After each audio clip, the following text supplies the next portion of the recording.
Assalamualaikum Ini warahmatullahi wabarakatuh, Pak Ustadz. Waalaikumsalam warahmatullahi wabarakatuh. Ahlan wa sahlan. Baik. Masya Allah. Kayak udah bisa Eh, bahasa Arab antum nih. belum. Eh, ini Pak Ustadz saya mau nanya, cuman mohon dikoreksi apabila ada kesalahan, Pak Ustadz. Karena Barakallah. benar-benar ini ketidaktahuan saya.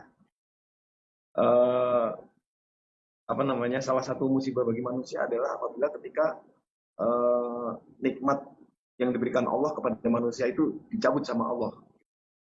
Dan salah satu nikmat yang saat ini saya sedang mengalami adalah nikmat dalam menjalankan ibadah apapun itu gitu.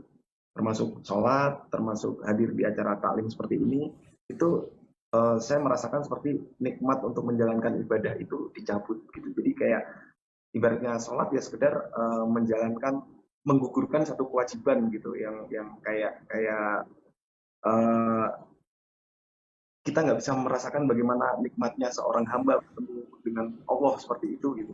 Yang sekedar misalnya sholat zuhur 4 rakaat ya kayak orang jumpalitan selesai kemudian kelar gitu. Terus kemudian apabila ada di acara taklim seperti ini kayak sekedar absen nama juragan udah selesai nanti kemudian kelar Setor seperti itu. muka, setor muka ya. Store muka. Bagaimana apa yang harus saya lakukan untuk mengembalikan nikmat itu agar dalam beribadah saya benar-benar bisa menemukan kenikmatan yang hakiki bagaimana ketika seorang umat manusia bertemu dengan Allah seperti itu. Nah, Ustaz, subhanallah. terima kasih. Barakallahu fikum. Assalamualaikum warahmatullahi wabarakatuh. Waalaikumsalam warahmatullahi wabarakatuh. Masya Allah, pertanyaan yang menarik dari Mas Pur ini, jamaah. Ya. Jadi memang banyak orang itu kalau bicara musibah, musibah buat dia itu ya kehilangan anak, kehilangan motor, di PHK, kemudian sakit, itu musibah. Ya, itu salah satu musibah. Tapi ternyata ada musibah yang besar. Yang Rasul SAW berdoa, wala taj'al musibatana fi dinina. Ya Allah, jangan jadikan musibah kami itu menimpa agama kami. Jangan sampai. Kalau yang hilang itu rumah, kalau yang hilang itu motor, insya Allah bisa balik. Tapi kalau yang jadi musibah itu agama kami. Agama kita bisa jadi kita keluar dari Islam itu. Bisa jadi kita melakukan dosa. Itu musibah. Bisa jadi kita meninggalkan sholat. Dan memang jamaah, di antara bentuk musibah yang mungkin kita tidak merasakannya, tadi dicabutnya nikmat ibadah. Sampai ada orang yang mengatakan kepada Hasan Basri, atau dia meriwayatkan tentang seorang yang mengatakan, ya Allah, aku nih kok kayaknya hidupnya nyaman-nyaman aja sih, padahal aku banyak dosa gitu loh.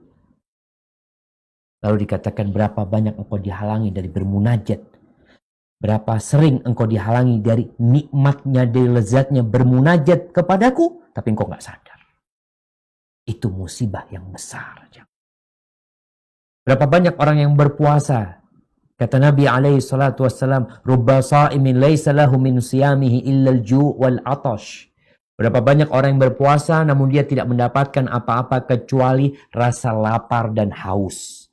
Dia tidak merasakan nikmatnya puasa sama sekali. Yang ada, ya Allah, lapar, haus. Nah, sholat.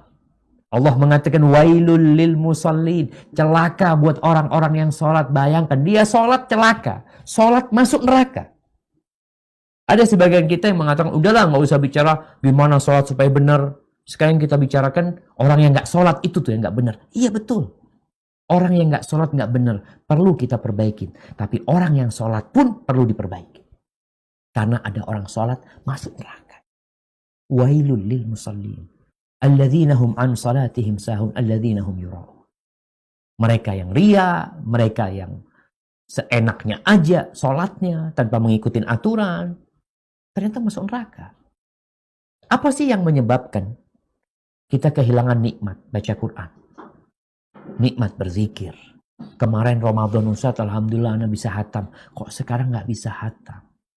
Kemarin Ramadan ana bisa sholat terawih 11 rakaat. Ana bisa sholat terawih 21 rakaat, 23 rakaat. Sekarang wala 1 rakaat. Kenapa? Kita perlu bertanya memang. Ini musibah. Kalau bicara musibah, orang kalau bicara dunia dengan COVID-19 ini, Mereka berbicara, biasanya penghasilan anak itu 100 juta setahun atau sebulan gitu.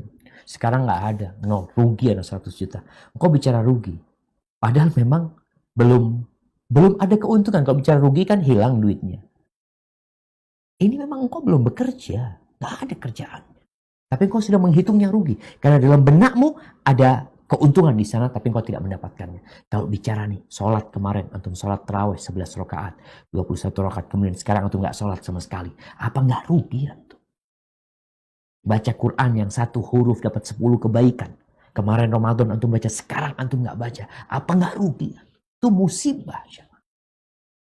Apa yang menyebabkan musibah itu menimpa di kenikmatan kita beribadah? Dosa.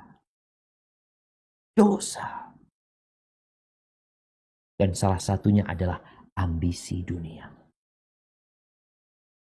Kadangkala kita nih bicara dosa itu dosa. Enggak, anak enggak berzina, anak enggak ini. Iya, tapi ada dosa di hatimu.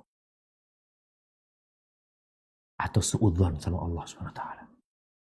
Enggak menerima dengan takdir Allah SWT. Itu juga dosa. Jadi tatkala hamba kehilangan nikmat beribadah, yang harus dia lakukan adalah bertobat, istighfar. Baik dari dosa yang dia ketahui atau yang dia tidak ketahui. Nabi mengajarkan itu. Bagaimana kita berdoa, Allahumma gfirli ma qaddamtu wa ma akhartu wa ma a'lantu wa ma asrartu wa ma asraftu. Allahumma gfirli khati'ati wa jahli wa amdi. Minta ampun ya Allah dosa-dosa yang aku kerjakan sengaja, yang tidak sengaja, yang aku tidak tahu. Yang banyak, yang sedikit, yang terang-terangan, yang sembunyi, semuanya minta ampun. Tuh Nabi ngajarkan kita seperti itu. Jadi tatkala kita merasakan kehilangan nikmat dalam beribadah. Ini buat orang yang sudah merasakan ya. Tapi ada orang yang sampai umur 60 tahun tidak merasakan nikmatnya beribadah. Yang ada ibadah itu masih beban buat dia. Belum nikmat. Kayak kajian nih. Karena juragan hadir mau nggak mau hadir juga terpaksa. Ada yang seperti itu.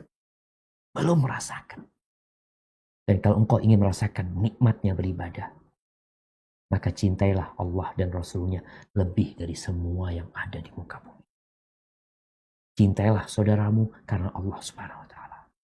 Bencilah kepada kekufuran sebagaimana engkau benci untuk dimasukkan ke dalam api neraka.